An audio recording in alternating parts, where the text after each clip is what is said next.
1 September থেকে রাস্তা ময়লা করা, থুতু ফেলা আর রাস্তায় পেচ্ছাপ করা, তার জন্য আমরা ফাইন লাগাচ্ছি। 100 টাকা মিনিমাম, 500 টাকা অব্দি ফাইন লাগাবো। এই বাস স্টপ গুলো যেন ঝকঝকে তকতকে থাকে। আমি যখন আসবো, আমি যখন তখন দেখি, আর যদি ভাঙা চোরা, চেয়ারটা ভেঙে গেছে, হ্যাঁ সাইড গুলো ভেঙে গেছে, ওগুলো কিন্তু চলবে না।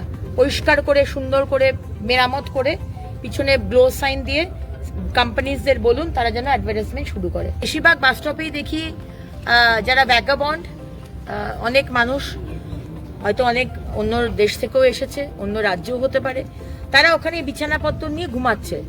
বাস স্ট্যান্ড তো আর ঘুমানোর জন্য নয়, বাস স্ট্যান্ড তো আমাদের জন্য যারা বাসে ওয়েল করে। সুতরাং বাস স্টপের পিছনে দুটো এরকম ব্লক করা ছিল, ব্লক কাঁচ দিয়ে ঢাকা। সেটা বেশিরভাগ সময়তেই আগের মুখ্যমন্ত্রীর ছবি ছিল, বা কাঁচগুলো ভাঙা। আমি শুনেছি সেগুলো আমাদের রেভিনিউ জেনারেট করবে, আমাদের ইউএলবি কে, মানে মিউনিসিপ্যালিটিতে। সেগুলো প্রথমেতে ঠিক করা, সমস্ত পলিটিক্যাল ছবি হাটিয়ে দেওয়া এবং গ্লো সাইন দেওয়া। সকালে জ্বলবে না, রাত্রে জ্বলবে। কেউ নিশ্চয়ই সুইচ অন করবে, সেই বিষয়টাও দেখে নেওয়া। ঝকঝকে তকতকে হবে প্রত্যেক বাস স্ট্যান্ড। হ্যাঁ, প্রত্যেক দিন 2 বার করে ঝাঁট পড়বে বিজি এরিয়াতে, কেন্দ্র সরকার বলে দিয়েছে। বাজার, স্টেশন, বাস স্টপ, স্কুল, যেখানে বেশি লোক যায় সেখানে 2 বার করে ঝাঁট দেবে, এবং এই নির্মল বন্ধুরাই দেবে। সকালে 200 টাকা করে পেত বাড়ি বাড়ি ময়লা কালেক্ট করা। তাদের দুপুরে আর কোনো কাজ ছিল না, তাদেরকেই এই কাজটা দেবেন। তাদেরকে আবার 200 টাকা দেবেন, সেকেন্ড হাফে তারা 2 বার করে ঝাঁট দেবে। শুধু পার্কিং জোন যেগুলো ডিমার্কেট করা থাকবে, রাস্তার মধ্যে এঁকে দেওয়া হবে, পার্কিং জোন লিখে দেওয়া হবে। সেখানে ইউনিফর্ম পরে পার্কিংওয়ালা থাকবে, বোর্ড থাকবে, কত ঘন্টায় কোন গাড়ির কত সেটা দেখেই পার্কিং করবেন।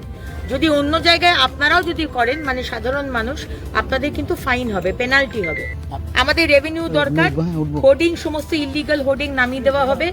লিগাল হোর্ডিং যা আছে সমস্ত রেভিনিউ যেন আমাদের দপ্তরে আসে, পার্কিং ফি যেন দপ্তরে আসে।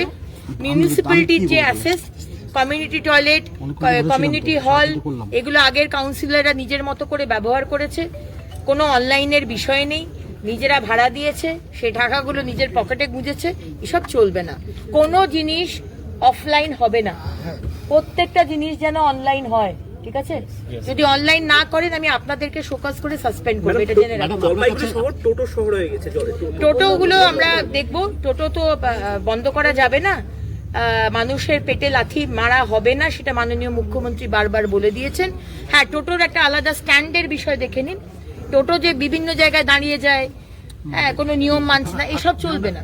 যেখান থেকে একটা টোটো স্ট্যান্ড করে দিন, জায়গায় জায়গায় যেখানে মনে হয় বেশি লোকজন থাকে সেখানে টোটো স্ট্যান্ড করে, সেখান থেকে এক একজন করে টোটোতে উঠবে, টোটো বেরিয়ে যাবে।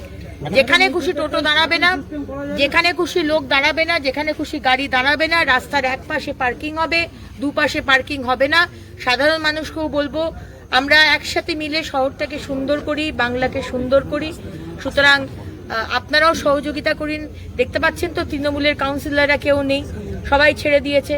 আমাদের বিপদে ফেলে আমাদেরকে মানে ফলস পজিশনে ফেলতে চাইছে নতুন সরকারকে। সেটা যাতে আমরা করতে না পারি, সেটা যেন আমরা সুন্দরভাবে টিম ওয়ার্ক হিসেবে এই বর্ষাকালটা এবং আগামী দিন যেন আমরা বের করতে পারি। সম্মানীয় বিধায়করা আমার সাথে রয়েছে, এই বিষয়টা আমি সাধারণ মানুষকে বলবো, টিম ওয়ার্ক হিসেবে আমরা যেন এটা।